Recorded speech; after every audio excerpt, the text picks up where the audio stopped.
Assalamualaikum warahmatullahi wabarakatuh. Halo pemirsa Ruang Publik, kembali lagi bersama saya Mia Rahmadani dan hari ini kita akan membahas terkait dengan pesta demokrasi ulang ya kembali pada tahun 2025 tahun ini, di mana kita akan membahas lebih lanjut seperti apa kemudian pelaksanaan ataupun persiapan yang sudah dilakukan oleh pihak-pihak terkait. Dan saat ini kita akan berbincang langsung bersama dengan 3 narasumber kita yang sudah hadir. Langsung hari ini jauh-jauh dari pusat sudah hadir bersama kita Bapak Dr. Idam Holik selaku anggota KPU RI Divisi Penyelenggara Teknis. Ya, terima kasih. Teknis penyelenggara ya, terima kasih banyak sudah hadir bersama kami di Ruang Publik, Pak. Dan selain itu juga sudah hadir bersama kita Bapak M. Oscar, Ketua Bawaslu Provinsi Bangka Belitung. Sore, Mbak Mia. Bang Oscar, ya. apa kabar? Sehat, alhamdulillah. Sehat ya. Oke, dan pastinya juga kita masih ada satu narsum lagi, yakni Bapak Ariandi Zulkarnain, SIP MSI, akademisi dan juga pengamat politik dari Universitas Bangka Belitung. Selamat sore Pak Ariandi. Selamat sore Mbak Mia. Iya. Salam buat narasumber yang lain. Ada Pak Oscar dan Pak Idam. Selamat sore. Selamat sore. Biasanya datang langsung ke studio ya. Kali ini kita akan berbincang secara online bersama dengan Pak Ariandi. Dan pastinya untuk mengawal pembicaraan kita terkait dengan KPU akan memantapkan tahapan untuk pilkada ulang kembali di 2025. Sebagai informasi bahwa memang di Bangka Belitung ini ada 2 wilayah begitu. Dan ini juga sampai harus melibatkan kembali pihak-pihak yang terlibat di sini. Dan kita akan ke Pak Idam Holik. Seperti apa kemudian untuk pelaksanaan pilkada ulang tahun 2025 ini, di mana memang ini adalah tahapan yang kemudian dilaksanakan kembali. Apa yang menjadi perbedaan begitu? Kemudian acuannya seperti apa untuk tahapan yang akan dilaksanakan? Secara umum, tahapan penyelenggaraan pilkada ulang, baik di Kota Pangkal Pinang ataupun di Kabupaten Bangka di Provinsi Bangka Belitung ini, sebenarnya sama dengan tahapan penyelenggaraan pilkada serentak nasional di tahun 2024. Jadi pada dasarnya sama. Dan sebagai informasi, saat ini khusus untuk pilkada ulang, Kota Pangkal Pinang sedang dilakukan pelaksanaan verifikasi faktual dukungan calon perseorangan yang nanti akan berakhir pada tanggal 11 Juni 2025. Dan untuk pendaftaran baik di Kota Pangkal Pinang maupun di Kabupaten Bangka itu akan dilaksanakan selama 3 hari mulai tanggal 26 Juni sampai dengan 28 Juni. Ya, dan saat ini KPU baik Kota Pangkal Pinang maupun Kabupaten Bangka itu sedang melakukan sosialisasi berkaitan dengan pelaksanaan tahapan pencalonan ini. Dan kami tegaskan kepada rekan-rekan kami di 2 daerah tersebut, harap mensosialisasikan kepada semua pihak. Tidak hanya kepada partai politik peserta pemilu ataupun kepada pihak pemerintah daerah, tapi yang terpenting adalah masyarakat sipil serta media. Mengapa? Karena itu bagian dari hak informasi publik sehingga masyarakat dapat mengetahuinya. Dan besar harapan kami partai politik dapat memanfaatkan tahapan pencalonan ini dengan maksimal, karena memang Mahkamah Konstitusi melalui putusannya itu menurunkan threshold atau ambang batas pencalonan. Nah, dan masyarakat memiliki hak untuk mendapatkan informasi pencalonan yang beragam. Karena itu bagian dari hak politik masyarakat. Seperti itu. Oke, baik. Kalau kita melihat tahapan setelah dilakukan pemilihan pilkada begitu tahun 2024, kemudian MK mengeluarkan putusan kembali, mengeluarkan putusan, kemudian juga ada dilakukan juga ada PKPU nomor 19 tahun 2024 begitu ya. Nah, ini seperti apa? Apa yang menjadi perbedaan antara PKPU nomor 19 tahun 2024 dan juga pilkada tahun kemarin? Ini ada perbedaan katanya seperti itu. Ini seperti apa? Sebenarnya peraturan teknis penyelenggaraan pilkada ulang yang digunakan di Kabupaten Bangka maupun Kota Pangkal Pinang itu sama dengan pilkada di 2024. Tetap sama ya, Pak? Tidak ada perbedaan. Tidak ada perbedaan. Yang ada perbedaan ya persoalan syarat pencalonan, dan itu pun pernah dilakukan sebelumnya. Dan lagi-lagi kami ingin menyampaikan kepada partai politik di Kabupaten Bangka maupun di Kota Pangkal Pinang memanfaatkan aturan atau persyaratan pencalonan yang sekarang sudah diturunkan oleh MK, sehingga masyarakat memiliki variasi informasi berkaitan dengan pasangan calon yang nanti akan ditetapkan oleh KPU baik di Kota Pangkal Pinang maupun di Kabupaten Bangka seperti itu. Ya, Pak Idam, ada berapa banyak sebenarnya untuk daerah yang mengadakan pilkada ulang 2025 tahun ini? Pilkada ulang Ya. itu hanya dilaksanakan di di dua daerah, Iya. satu Kabupaten Bangka, dua Kota Pangkal Pinang, Iya. hanya ada di Provinsi Bangka Belitung. Dari 545 satker yang menyelenggarakan pilkada serentak nasional kemarin, itu hanya ada di Bangka Belitung. Dan oleh karena itu, ini merupakan satu peristiwa demokrasi yang sangat penting, yang kami berharap dari sisi kualitas penyelenggaraan ataupun dari sisi partisipasi pemilih, ini memiliki peningkatan kualitas. Dan saya berharap ini bisa menjadi rujukan atau model demokrasi elektoral ke depan berkaitan dengan teknis penyelenggaraan pilkada di Indonesia. Oleh karena itu kami berpesan kepada KPU Kabupaten Bangka ataupun Kota Pangkal Pinang, pastikan tidak ada kesalahan sekecil pun, zero error dalam pelaksanaan ini. Dan berikan ruang partisipasi seluas-luasnya kepada para pihak ataupun para stakeholder. Oke, baik. Saya ingin ke Bang Oskar. Bang Oskar, kalau melihat dari Pilkada 2024 tahun kemarin begitu, apa kemudian langkah yang akan dilakukan oleh pihak Bawaslu sendiri dalam mengawal Pilkada 2025 kembali? Baik, Mbak Mia, belajar dari Pilkada awal 2024, mungkin pola pencegahan yang kita lakukan sekarang akan lebih masif dan melibatkan banyak tokoh masyarakat. Mungkin sekarang tidak secara langsung juga, tapi lebih memaksimalkan peran media sosial itu. Dan juga teman-teman media juga kami sering sekali untuk sharing informasi agar disampaikan juga ke masyarakat melalui media-media baik itu cetak, tertulis maupun elektronik.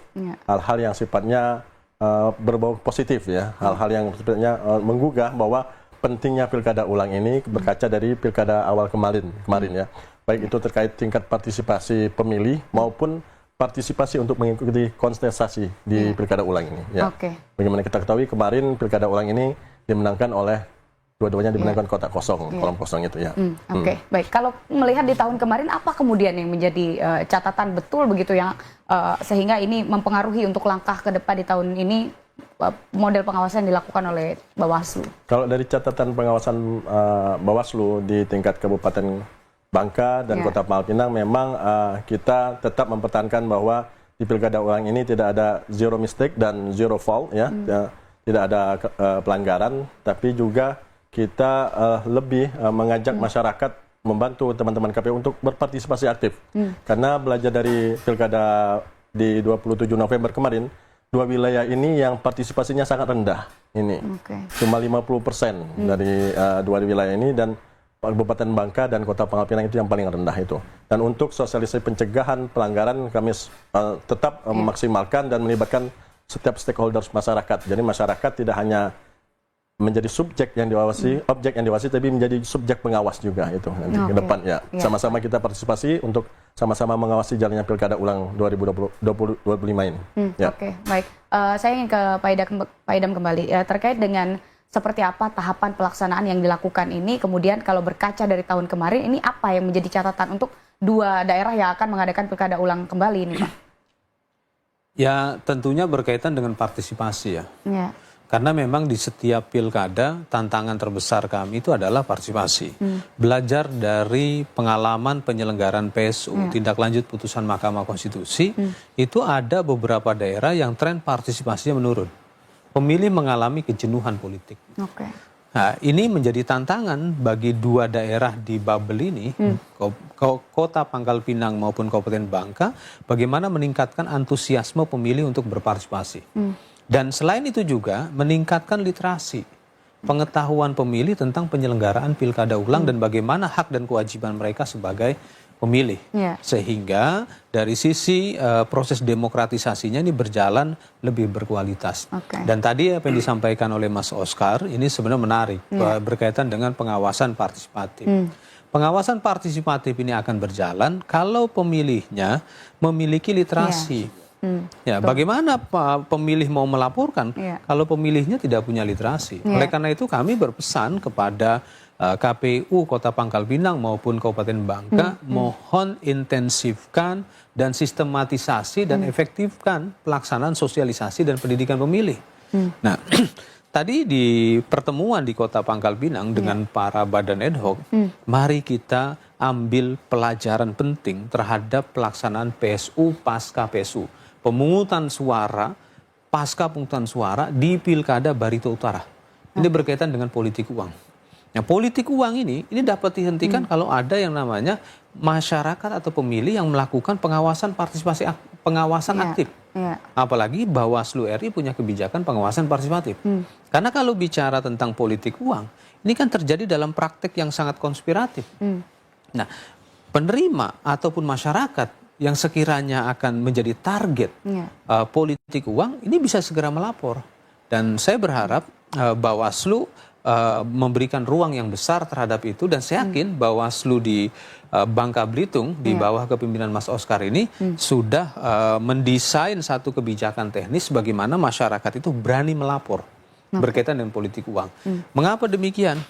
Karena kalau ada praktek politik uang di dalam kampanye ataupun menjelang pemungutan suara dan itu dilaporkan kepada Mahkamah Konstitusi dalam perselisihan hasil pilkada, potensinya seperti apa yang pernah terjadi di Barito Utara. Dan kita ketahui hari ini penyelenggaraan pilkadanya ini spesial, pilkada ulang di tengah kebijakan efisiensi. Tidak sekedar itu, di tengah kejenuhan politik masyarakat. Kami berharap dari sisi partisipasi pemilih itu dapat memahami tentang bahaya politik uang, dan partai politik peserta pemilu atau bakal pasangan calon misalnya nanti itu dapat berkomitmen, dapat berjanji kepada masyarakat di wilayahnya masing-masing tidak akan melakukan praktek politik uang. Dan hal tersebut kalau terjadi praktek politik uang, dan itu harus diberikan sanksi berat karena resikonya bisa seperti terjadi di daerah lain. Jangan sampai setelah pilkada ulang ini digelar ada lagi pemungutan suara ulang. Mau kapan pemerintah daerah ini akan berjalan? Baik. Setelah pilkada 2024 begitu ya, kemudian setelah dilakukan pilkada ini ada banyak sekali begitu ya putusan MK yang dikeluarkan. Salah satunya juga syarat untuk pencalonan itu sendiri begitu, anggota legislatif dan lain sebagainya. Misalnya kita ambil contoh. Nah ini seperti apa ketentuan yang bisa disampaikan terkait dengan pencalonan siapa yang akan menjadi paslon ini? Seperti apa ini Pak? Berkaitan dengan siapa yang akan jadi paslon, itu sebenarnya kebijakan internal partai politik atau gabungan partai politik. Tapi dikarenakan tadi menyinggung persoalan putusan MK nomor 176, garis miring PU strip 22 Romawi, garis miring 2024, ini berkaitan dengan calon anggota legislatif terpilih yang tidak boleh mencalonkan diri dalam pilkada. Pada kesempatan ini, putusan Mahkamah Konstitusi tersebut diperuntukkan untuk calon anggota legislatif terpilih sebagaimana yang ada dalam pasal 426 ayat 1 Undang-Undang nomor 7 tahun 2017. Pertanyaannya hari ini, apakah hari ini masih ada calon anggota legislatif terpilih? Tidak ada. Semuanya sudah dilantik. Seperti itu. Ketentuannya sudah diberikan begitu ya Pak ya? Enggak, calon anggota DPRD terpilih semuanya sudah dilantik. Jadi sekarang yang ada hanya anggota dewan. Bagaimana kalau sekiranya anggota DPR atau anggota DPRD baik provinsi maupun kabupaten kota dicalonkan oleh partai atau gabungan partai menjadi bakal pasangan calon di pilkada ulang ini, boleh nggak? Boleh. Asal mengundurkan diri dari keanggotaan legislatifnya. Berarti harus mengundurkan diri ya? Harus mengundurkan diri. Ini kapan Pak? Kalau boleh tahu untuk mengundurkan dirinya apakah pada saat dilantik atau justru pas sudah ditetapkan? Sejak ditetapkan. Dan biasanya partai politik memproses pada saat menjelang pendaftaran. Meminta kepada anggota DPRD aktif memproses pengunduran dirinya. Karena apa? Karena ini berkaitan dengan efektivitas representasi atau perwakilan di lembaga DPR. Jangan sampai yang bersangkutan ikut pencalonan, maka ada terjadi kekosongan di DPRD masing. Baik. Saya ingin ke Pak Ariandi Zulkarnain yang juga sudah terhubung bersama kita melalui virtual meeting. Saat ini Pak Ariandi, apakah terdengar?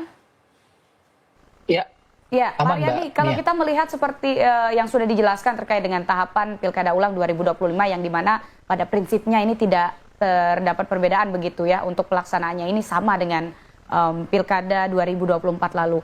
Lantas seperti apa kemudian Anda melihatnya penjelasan ini dari perspektif seorang Ariandi Zulkarnain selaku akademisi dan juga pengamat politik ini seperti apa Pak? Tentu pertama sekali yang perlu kita sama-sama apresiasi ya. Pertama penyelenggara sejauh ini ya sudah melakukan tahapan sebagaimana mestinya kalau kita membaca PKPU yang sudah sama-sama kita ketahui. Uniknya adalah Bangka Belitung sendiri mengalami 2 daerah yang kemudian harus melakukan pilkada ulang, konsekuensi dari kekalahan calon tunggal di 2 kompetisi di 2 daerah tersebut. Dan memang kalau kita bicara tahapan, memang pertama sekali butuh kehati-hatian ya. Pada prinsipnya bahwa penyelenggara pemilu jangan sampai kemudian menimbulkan potensi di kemudian hari ketika nantinya tahapan pencalonan ini kemudian tidak benar-benar dilakukan dengan prinsip kehati-hatian tersebut. Nah, memang kalau kita berkaca kepada 2 daerah, memang politik kembali dinamis sejauh hari ini, di mana sudah terdapat beberapa nama, tokoh dan sebagainya yang kemudian sudah bermunculan. Tinggal nanti kemudian bagaimana partai politik untuk menangkap dan mereduksi kepentingan publik seperti apa yang ingin dikandidasikan dan dinominasikan. Tapi secara penjelasan tadi sudah jelas bahwa Pak Idam sudah menyampaikan bahwa terdapat kesamaan dalam tahapan yang kemudian dilakukan dengan pemilu sebelumnya di tahun 2024, dan saya kira untuk sejauh ini hal tersebut bisa kita prediksi bahwa tidak terjadi problem yang signifikan ya terhadap proses yang sudah dilakukan.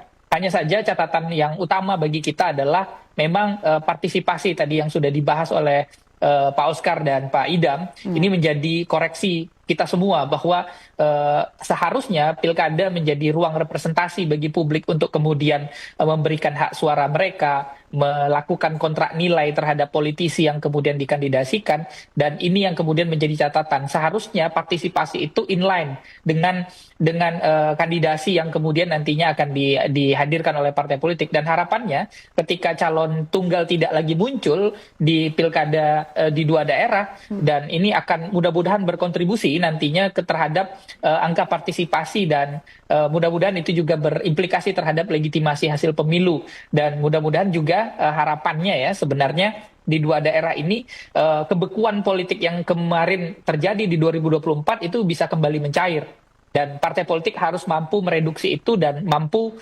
mudah-mudahan menjangkau kepentingan publik itu jauh lebih luas pada perhelatan di tahun ini di 2025 begitu Mbak Mia.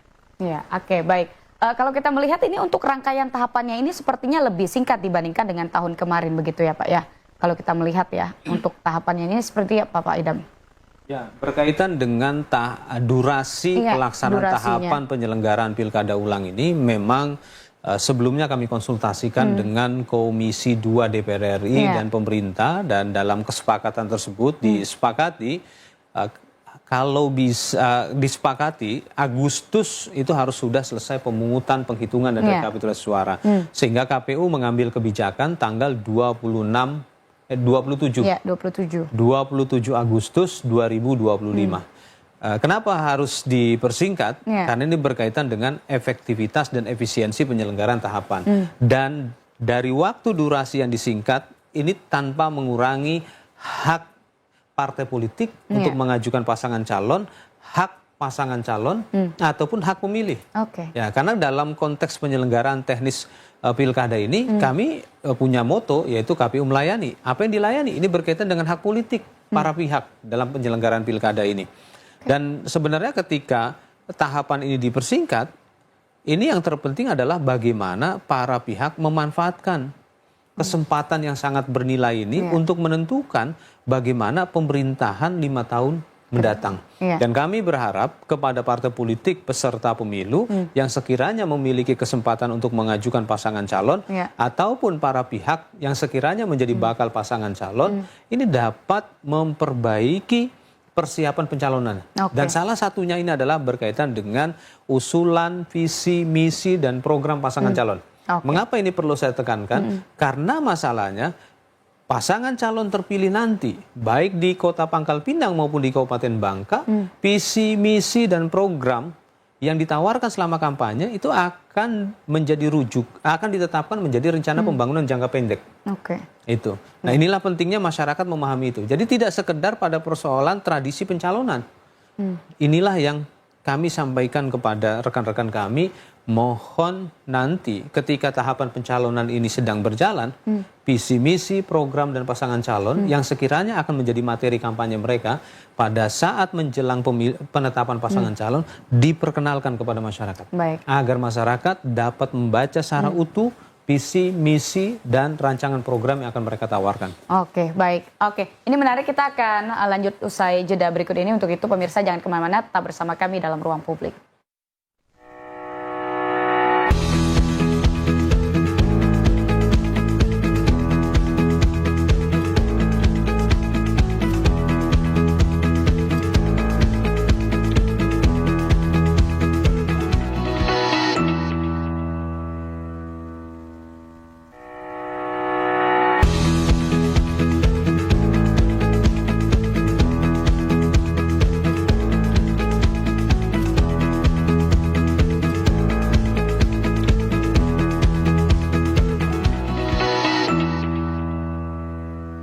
Masih bersama kami dalam Ruang Publik dan masih membahas terkait dengan seperti apa persiapan untuk Pilkada Ulang 2025 di Provinsi Bangka Belitung, tepatnya di 2 daerah yakni Kota Pangkal Pinang dan juga Kabupaten Bangka. Dan kita juga masih terhubung dengan satu narasumber kita juga, Pak Ariandi Zulkarnain, karena saya ingin ke beliau juga untuk menanggapi tadi yang sempat terjeda begitu. Kalau kita melihat penjelasan dari Pak Idam juga bahwa dipersingkatnya durasi untuk pelaksanaan tahapan Pilkada Ulang 2025 ini tidak mengubah esensi. Namun kita ingin dengar nih pandangan dari Pak Ariandi ini seperti apa, Pak? Ya, saya kira Ariandi, kalau kita bicara, ya. Ya, silakan. Oke, Mbak Mia.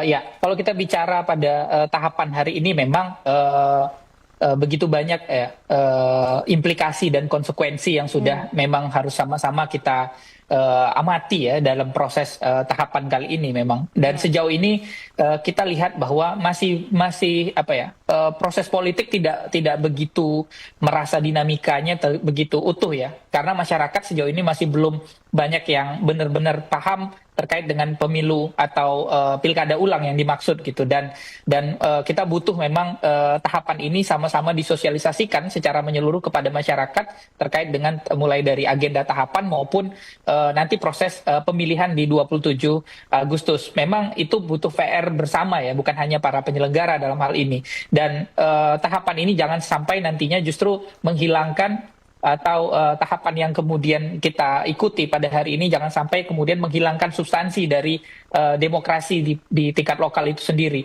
Dan yang tidak kalah penting ya, kemarin pada proses pemilu kemarin juga terjadi peningkatan terhadap suara tidak sah di dalam proses pemilu kita. Tentu ini juga perlu sama-sama menjadi catatan kita bahwa bukan hanya sekedar partisipasi, namun juga ada implikasi lain bahwa terdapat kejenuhan dan mungkin ya muaknya publik terhadap proses politik yang kemudian sangat elit dalam ruang demokrasi kita, dan mudah-mudahan ini juga kembali mencair. Dan saya kira kita tinggal menunggu beberapa waktu ke depan.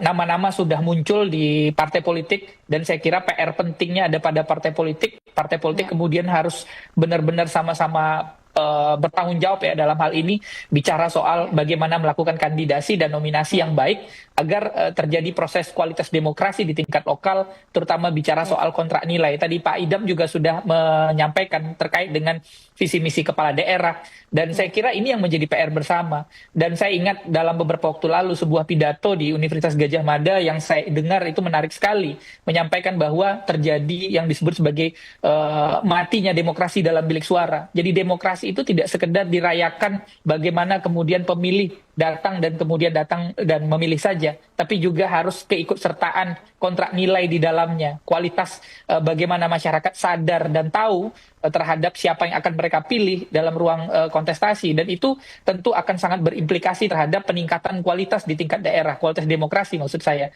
Dan mudah-mudahan ini juga akan berimplikasi besar bagi kita semua yang terutama di Bangka Belitung belajar dalam pilkada ulang kali ini, dan saya merasa ini menjadi sebuah angin segar atau ruang yang baru bagi kita semua, bagi masyarakat di Bangka Belitung, terutama bicara soal pilkada ulang, karena ini pertama kali dan memang kontestasi dan dinamikanya juga cukup menarik saya kira pada pemilu di 2025 ini. Oke, baik, terima kasih Pak Ariandi. Kita masuk ke situasi yang memang saat ini sudah terjadi begitu, salah satunya seperti di Kota Pangkal Pinang. Ini baliho sudah bertebaran karena memang sudah masuk pilkada ulang begitu. Nah ini seperti apa kemudian dari pihak Bawaslu sendiri melihatnya? Apakah memang dengan adanya pilkada ulang ini justru memang partisipasi tidak hanya dari para pemilih begitu, tapi juga untuk partisipasi yang ingin mencalonkan diri ini memang banyak atau seperti apa? Dan ini seperti apa kemudian Bawaslu memitigasi hal yang tidak diinginkan? Karena berkaca dari tahun kemarin, meskipun yang dicalonkan ini hanyalah calon tunggal, tapi juga dinamika politik begitu terasa, Pak Oscar. Baik, terkait dinamika yang terjadi di Kota Pangkal Pinang khususnya ya, banyaknya baliho yang bertebaran, saya rasa itu hal yang wajar, itu merupakan proses sosialisasi yang dilakukan oleh para bakal calon yang nanti mungkin akan ikut kandidasi dalam pencalonan pilkada ulang di Kota Pangkal Pinang. Jadi kita bandingkan memang di Kota Pangkal Pinang ini memang lebih berdinamika dibandingkan dengan Kabupaten Bangka ya. Itu, dan sejauh ini yang kami amati juga himbauan sudah kami sampaikan pada partai politik ya dalam memberikan sosialisasi agar mematuhi tahapan-tahapan yang sudah ditetapkan oleh KPU. Bahwa sampai sekarang KPU itu belum membuka pendaftaran bakal calon ya itu.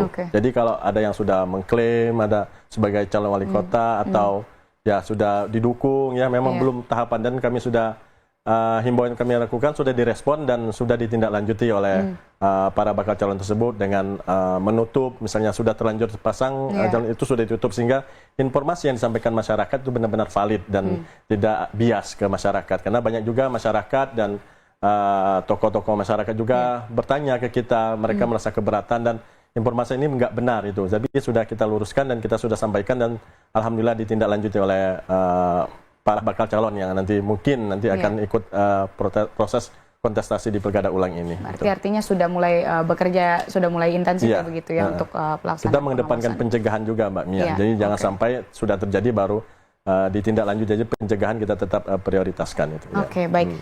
Pak Idam, sejauh ini langkah konkret yang sudah dilakukan pihak KPU untuk apa ya? Kemudian memantapkan tahapan yang sudah ditetapkan dalam pencalonan pilkada ulang ini apa sih? Rekan kami, KPU Kota Pangkal Pinang maupun Kabupaten Bangka, mereka telah melakukan sosialisasi. Sosialisasi berkaitan dengan keputusan mereka mengenai tahapan dan jadwal pelaksanaan pilkada ulang ini. Hal itu yang paling penting untuk diketahui oleh publik ya. Dan selain itu juga mereka mempersiapkan tahapan ini menurut saya hari ini jauh lebih baik ketimbang yang sebelumnya.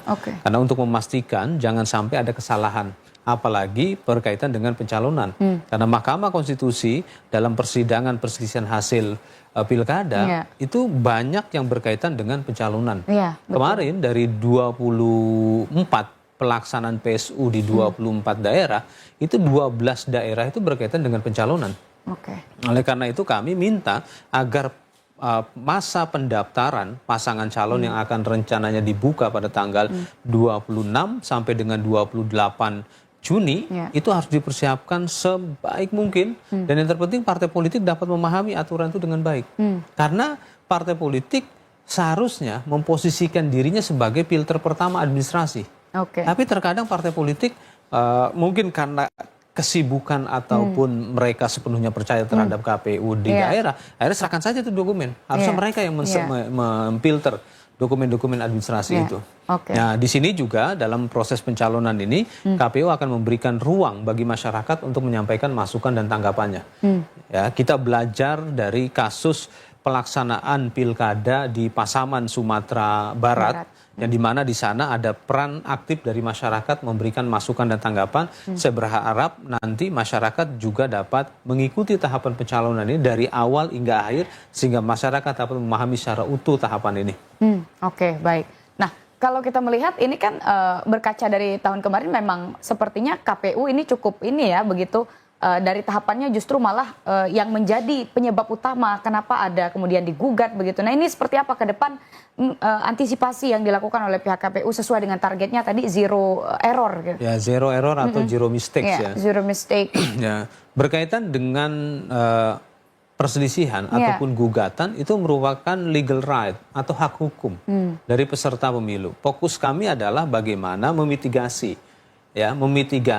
agar kalau seandainya kami digugat pun maka kami keluar sebagai pemenang. Oke. Dalam artian keputusan kami, kebijakan kami ketika diuji di lembaga pengadilan itu tidak ada yang berubah.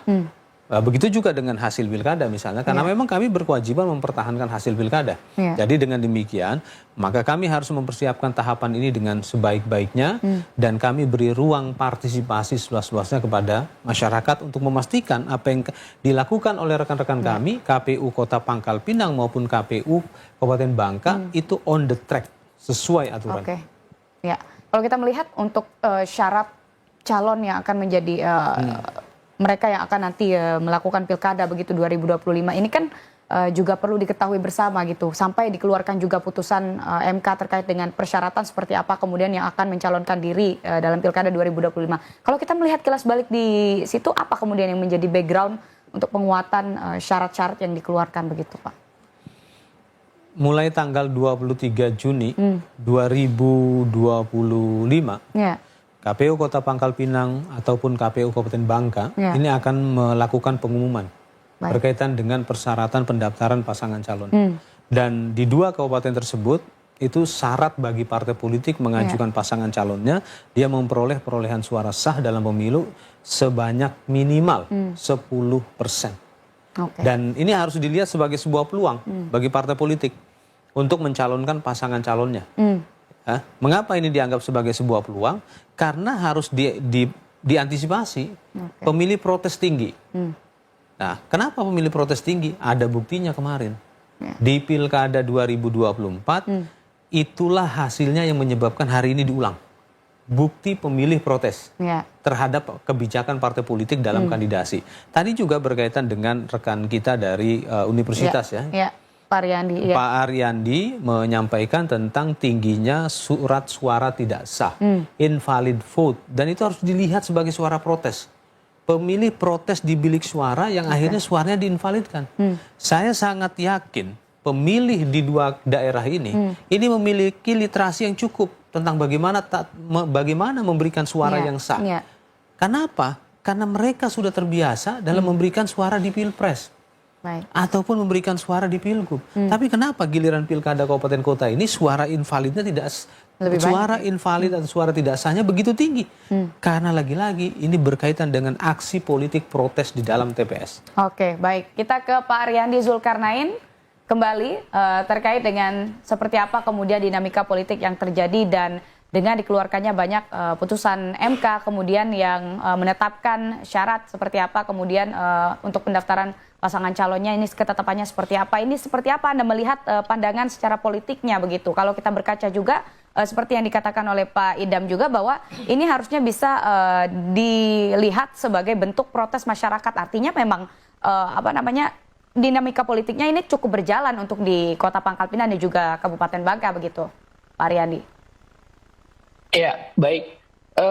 Terkait dengan ambang batas yang sudah diputuskan oleh MK beberapa waktu lalu, memang ketika MK memutuskan di waktu itu jaraknya terlalu dekat dengan masa pendaftaran, sehingga kocok ulang terhadap koalisi dan kemudian nominasi yang kemudian dimunculkan itu peluangnya cukup masih terhitung kecil kemudian untuk mengubah konstelasi waktu itu gitu. Dan ketika pilkada ulang tentu jaraknya cukup panjang ya, artinya kita masih punya beberapa waktu yang sudah kita lewati, sehingga harapannya memang partai politik ya, ini PR besar bagi partai politik di daerah untuk kemudian mampu mereduksi kembali isu-isu apa yang kemudian harus direpresentasikan dan bagaimana kemudian kandidasi itu tertuang nantinya di dalam paket koalisi yang kemudian muncul. Tapi kemudian apakah masih ada celah, dan tentu saja karena ambang batas MK masih membicarakan terkait ambang batas bawah, kita bicara terkait dengan bagaimana pagar masuknya kemudian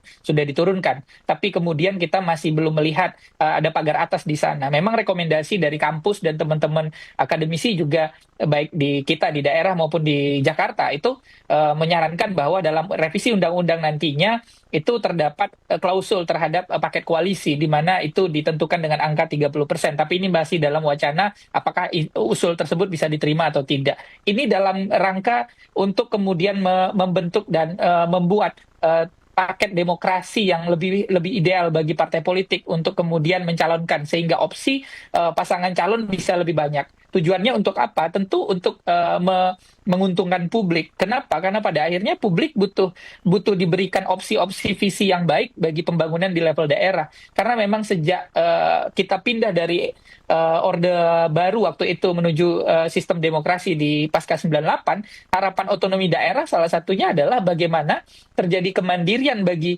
para pemilih di daerah dengan adanya pemilihan kepala daerah. Tentu konsekuensi itu harus sama-sama kita hadirkan. Memang PR-nya bukan hanya bicara soal penyelenggara, tapi juga bicara soal partai politik. Maka dari itu kalau saya melihat dukungan terhadap revisi undang-undang pemilu itu tidak sekedar kodifikasi, tapi justru dilakukan secara omni. Artinya akan ada wilayah-wilayah terkait lainnya, bicara soal partai politik, lalu kemudian undang-undang pemilu dan undang-undang pilkada. Dan saya kira itu perlu dilakukan secara menyeluruh gitu. Tidak hanya sekedar bicara penyelenggaraan di tahap kontestasinya saja, tapi kemudian pemain dan aturan mainnya juga sama-sama butuh diselaraskan. Dan ini menjadi PR besar bagi kita semua ya dalam upaya untuk meningkatkan kualitas demokrasi ke depan. Dan memang tadi yang sudah Pak Idam sampaikan ya, kita bicara juga soal bagaimana mereduksi aspirasi publik di dalam prinsip berdemokrasi. Ini masih terdapat beberapa ruang yang saya kira masih bisa kita perbaiki gitu. Terkhusus tadi soal partisipasi maupun suara tidak sah. Saya sangat sepakat bahwa ini bentuk dari aspirasi publik yang mungkin diwujudkan dengan cara semacam itu.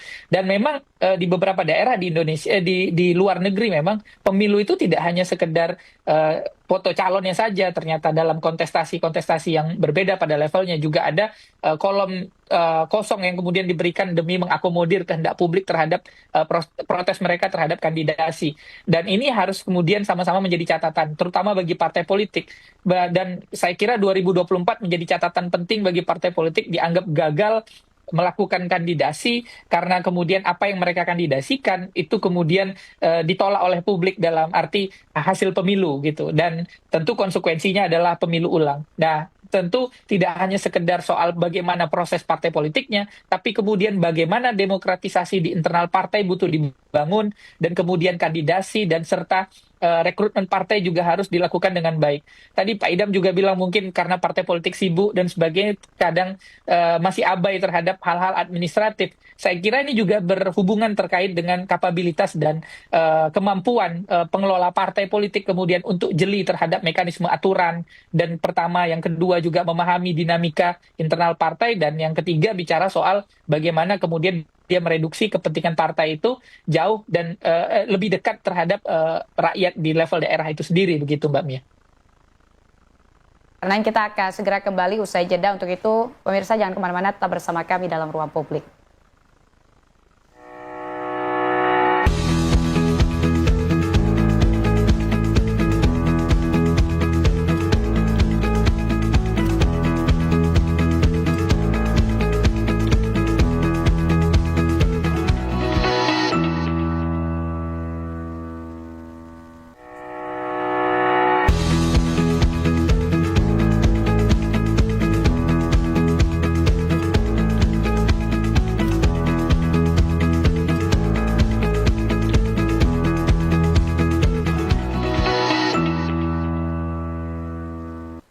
Terima kasih Anda masih bersama kami dalam acara Ruang Publik. Masih bersama dengan para narasumber kita. Ada Pak Idam dari KPU RI, kemudian juga ada Pak Askar dan juga Pak Ariandi Zulkarnain. Saya ingin ke Pak Idam dulu. Kalau kita melihat untuk Pilkada 2025 ini, apa kemudian tahapan yang paling krusial sehingga perlu sekali koordinasi antar stakeholder yang benar-benar harus turun tangan begitu ke Bangka Belitung? Berkaitan dengan tahapan pencalonan. Okay. Tadi di awal sudah saya jelaskan dari 24 pelaksanaan PSU di Indonesia, ya sebelum putusan Mahkamah Konstitusi terkait perselisihan hasil pilkada yang baru, itu 12-nya itu berkaitan dengan pencalonan. Okay. Dan hal ini sudah kami sampaikan baik kepada KPU Kota Pangkal Pinang maupun kepada KPU Kabupaten Bangka. Mohon pastikan dalam proses pelaksanaan tahapan pencalonan tidak ada kesalahan sekecil pun. Dan oleh karena itu komunikasikanlah kepada partai politik. Itulah mengapa tadi saya minta kepada partai politik harus menjadi filter pertama dalam administrasi pencalonan. Selalu. Itu harusnya seperti itu. Dan saya sependapat dengan Pak Ariandi yang mengatakan harusnya partai politik dapat memiliki pengetahuan administratif yang baik. Saya sangat sependapat itu. Dan itulah saya minta kepada teman-teman Kota Pangkal Pinang maupun Kabupaten Bangka agar melakukan sosialisasi administrasi pencalonan. Itu. Dan dipastikan administrasi yang diusulkan itu sepenuhnya memiliki unsur legalitas. Nah, di beberapa tempat ada problem berkaitan dengan ijazah. Betul. Ada juga problem berkaitan dengan surat keterangan pengadilan. Nah, yang demikian harus jadi pelajaran dan tidak boleh terulang di Pilkada ulang Kota Pangkal Pinang maupun di Kabupaten Bangka. Baik. Selanjutnya ini seperti apa kemudian koordinasi yang akan dilakukan oleh pihak KPU RI bersama dengan KPU yang ada di daerah ini? Ya, kami akan memberikan bimbingan teknis secara khusus berkaitan dengan tahapan pencalonan dan sebelumnya juga sudah kami minta kepada teman-teman untuk berkoordinasi tidak hanya kepada partai politik yang akan mengusul pasangan calon ataupun bakal pasangan calon perseorangan jika nanti memenuhi syarat, tapi juga berkoordinasi kepada Bawaslu, kepada pemerintah daerah, kepada kepolisian selaku penanggung jawab keamanan. Kita berharap dalam tahapan pencalonan ini nanti tidak ada pengerahan massa yang besar-besaran. Karena itu akan mengganggu lalu lintas. Hari ini komunikasi masyarakat di Bangka Belitung ini sudah canggih. Masyarakat Bangka Belitung ini sudah masyarakat digital. Ya, nanti dalam proses pencalonan tersebut kan bisa saja tim pasangan calon melive streamingkan. Sehingga para pendukung cukup duduk manis di rumahnya masing-masing atau di tempat kerjanya masing-masing. Sehingga proses pencalonan berjalan dengan lancar, lalu lintas di depan kantor KPU Kota Pangkal Pinang maupun KPU Kabupaten Bangka itu tidak terganggu. Ada kendala atau tantangan nggak sejauh ini Pak untuk pelaksanaan Pilkada 2025? Saya sih melihat ya di dua daerah ini situasinya masih kondusif ya, dan saya berharap ini masih bisa dipertahankan. Apalagi semua pihak saya melihat memiliki komitmen yang lebih kuat. Pilkada ulang ini harus dilaksanakan dalam situasi yang aman, kondusif. Baik. Saya ingin ke Pak Oscar. Sejauh ini seperti apa kemudian? Ada nggak tangan dan juga kendala yang dialami selama persiapan untuk Pilkada 2025 ini? Baik, mungkin seperti yang disampaikan oleh Mas Idam tadi, terkait tahapan yang rawan, mungkin memang tahapan pencalonan kan. Dan kami juga minta untuk diberikan informasi yang seluas-luasnya bagi pengawas dari KPU terkait aksesibilitas terhadap pengawasan pencalonan, tahapan pencalonan ini. Dan juga kami membuka juga kesempatan pada masyarakat untuk berpartisipasi melaporkan terkait rekam jejak ini para calon yang mungkin nanti ada hal-hal yang kita luput dari pengawasan kita dan itu didapatkan secara valid oleh masyarakat agar segera melaporkan ke jajaran pengawas sehingga kita dapat tindak lanjuti meminimalisir pelanggaran-pelanggaran ke depan yang akan terjadi dan kemungkinan nanti dibawa lagi ke Mahkamah Konstitusi itu. Yang sempat masuk ke gugatan MK begitu, salah satunya seperti money politik. Nah ini seperti apa kemudian penguatan untuk pengawasan terhadap money politik itu sendiri? Ya, kalau untuk money politik mungkin ya kami juga menjamin kerahasiaan pelapor dan juga untuk saat ini kami tetap melibatkan banyak stakeholders ya karena kita juga Bawaslu juga dengan keterbatasan sumber daya manusianya juga tetap ingin masyarakat itu lebih aktif berpartisipasi itu dalam melakukan pengawasan. Terkait money politik juga kami selalu menekankan bahwa memberikan sosialisasi juga lewat media, masyarakat, khususnya pemilih pemula. Ini mungkin yang lebih rentan nanti akan dampak dari money politik itu sendiri. Baik. Saya ke Pak Ariandi Zulkarnain. Pak Ariandi tadi juga sempat ditegaskan oleh Pak Idham begitu bahwa ini perlu untuk dilakukan cross check lebih mendalam terkait dengan seperti apa, kemudian harus berhati-hati seperti apa kemudian background dari mereka yang ingin mencalonkan diri. Ini kan memang sering terjadi ya, bahkan di Bangka Belitung juga sekarang menjadi trending begitu ya Pak ya, untuk daripada legalitas untuk background entah itu mungkin pendidikannya atau seperti apa. Ini gimana Pak Ariandi Anda melihatnya? Ya, memang Pilkada ulang kali ini di 2025 seharusnya menjadi perhelatan ya atau agenda penting bagi masyarakat di dua daerah, terutama Pangkal Pinang dan di Kabupaten Bangka, bicara soal bagaimana kemudian mereka punya kesempatan kembali gitu ya, tanda kutip, untuk memilah dan memilih kembali siapa yang layak kemudian untuk mereka pilih dan memimpin di dua daerah. Tentu kalau kita lihat ini tidak hanya sekedar pertarungan dari para kandidat atau para tokoh, tapi ini juga menjadi pertarungan bagi partai politik, di mana beberapa partai politik saya kira kemarin kehilangan daerah teritori politiknya, dan ini menjadi penting bagi partai politik yang ada di Bangka Belitung, terutama di dua daerah tersebut ya, untuk kemudian memenangkan kader mereka. Dan inilah waktunya ketika ambang batas sudah diturunkan oleh MK, silahkan partai politik kemudian mendorong kader-kader terbaiknya yang memang kuat secara visi, yang kuat secara program untuk kemudian dihadirkan dalam ruang kontestasi, dan mudah-mudahan itu juga berimplikasi bagi kualitas pilkada ulang kita. Nah, kemarin catatan dari saya juga terhadap pemilu sebelumnya itu terjadi uncontested election, bagaimana memang ruang kompetisi kita itu masih tertutup pada dua daerah tersebut, dan itu implikasinya sangat besar sekali ya, di mana kita harus mengeluarkan biaya lagi untuk melakukan demokrasi lagi, yakni melakukan pemilihan. Dan dari situ juga kita juga melihat masih terjadi grand coalition atau koalisi-koalisi besar di dalam partai politik. Saya kira dengan keputusan MK juga yang tadi sudah kita sebutkan berulang-ulang, itu menjadi angin segar bagi siapapun yang ingin berkontestasi, terutama untuk kemudian mendapatkan dukungan dari partai politik.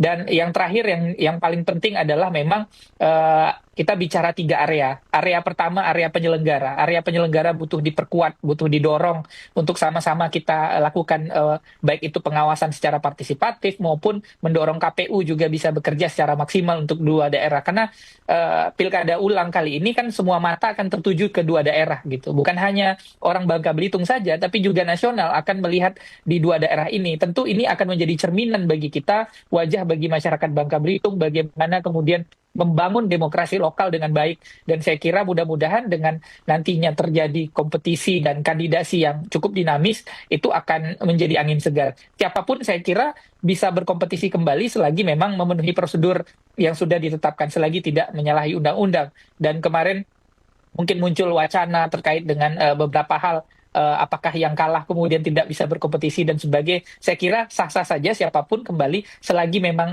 mekanisme dan regulasi dari negara tidak menghalangi siapapun untuk kemudian berkompetisi. Saya kira itu hak individu masing-masing siapapun gitu. Dan yang paling penting lagi adalah bagaimana demokrasi di dua daerah ini kembali hidup, dan mudah-mudahan itu kemudian menguntungkan kepada publik di dua daerah.